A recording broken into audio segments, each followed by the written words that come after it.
Hey, it's Cliff Snedeker. We're up in Peoria, Illinois, and we're in an old historical 7-story building that was built in 1905. On this job, just tons of historical plaster, whether it's column rings or even just the plaster ceilings above.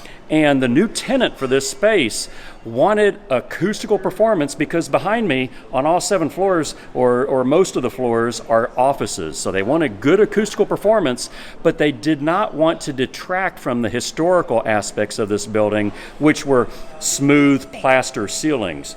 So what we installed was ACOUSTIBUILT.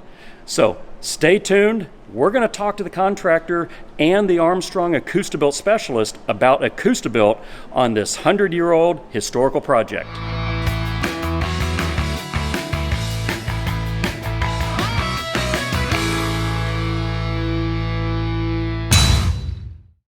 In this room, we've got traditional drywall. Notice the echoing sound of the room.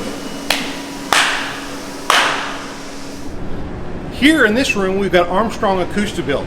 Notice the very quiet noise reduction that this product gives us. I'm here with George Chappie with RG Construction in Peoria, Illinois, at one of the largest ACOUSTIBUILT installations to date. George, we originally launched this product using a pressure pot with a multiple compressor setup to spray the system. You guys had the benefit of not using that system, of using a Graco Mark V airless unit. Talk to me a little bit about your process of using that Graco Mark V to spray the ACOUSTIBUILT finish. Mark V is basically just like spraying regular paint. It was pretty simple, adjust your pressure the way you need to go, and it flowed out great. This job is a multiple story building, 6-story building, where you've got about 9,000 square feet on each floor. Talk to me about your process of spraying each floor and how that went for you. Once we got everything masked off and we got ready to spray, we could spray 4 coats in one day per floor. So you were spraying 4 coats complete of ACOUSTIBUILT using the Graco Mark V on a 9,000 square foot floor per day. Correct. That's fantastic. This set was set up so you could spray from the floor as you walked? Yes. Did you have an extension wand on your... We used a 30-inch wand. Yep. The ceilings are 10.5 feet tall. Yep. And it worked out great. The spray, mixing of the material and spraying it, did you have any issues along the way? The bucket strainer that sits on top of the bucket, Yep. We would just mix a few buckets and just keep pouring in the same bucket as we went, and had different sections set up, so when we moved, the paint was there for us, and we just pour right in and go. Perfect. The application, you're kind of doing cross hatching, north, south, east, west. Tell me about the way that you were actually applying the finish. Yeah, we would. Your first coat is almost like you never had nothing on there, right? And people are like, "Oh, that's coat 1," and then we cross hatch, go back the other way. Then you start to see the coverage in it, and then once you got the 4th coat on, it was like blended away nicely. Yeah, blended away. Okay.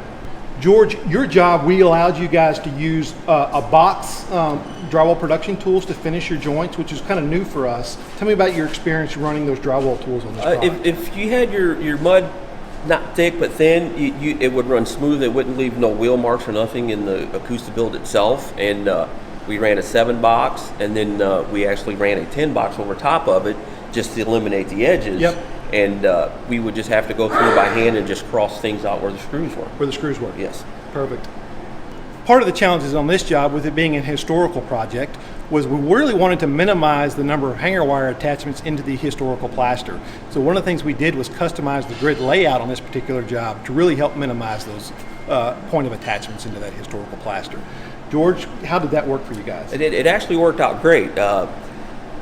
The structural, it's still sound, and it saved us a lot of time from having to put in the extra hangers to support the ceiling. George, this is a building that's over 100 years old, and really the design of this allowed them to integrate modern ACOUSTIBUILT acoustics with the traditional plaster look. Talk to me about areas where you had to really integrate with the ACOUSTIBUILT and the plaster and how that went. Okay, yeah, what the hangers did, they just installed it tight against the plaster, and then we went through before we sprayed and just ran a fine bead of caulk around the edges so that the transition you really couldn't tell.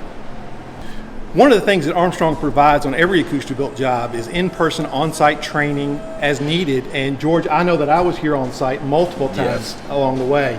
Talk to me about your questions that you had during the process. The main questions was on actually how to spray because we've never sprayed. Yep. And as a drywaller, I'm used to a spray rig where the pressure releases first and then materials.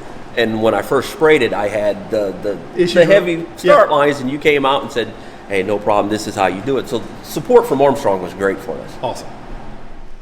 Thanks for watching this video. If you want to learn more about ACOUSTIBUILT and how you can get awesome acoustical performance with a product that gives you a monolithic drywall-like visual, or in this case, old historical plaster ceilings visual, go to armstrongceilings.com/ACOUSTIBUILT.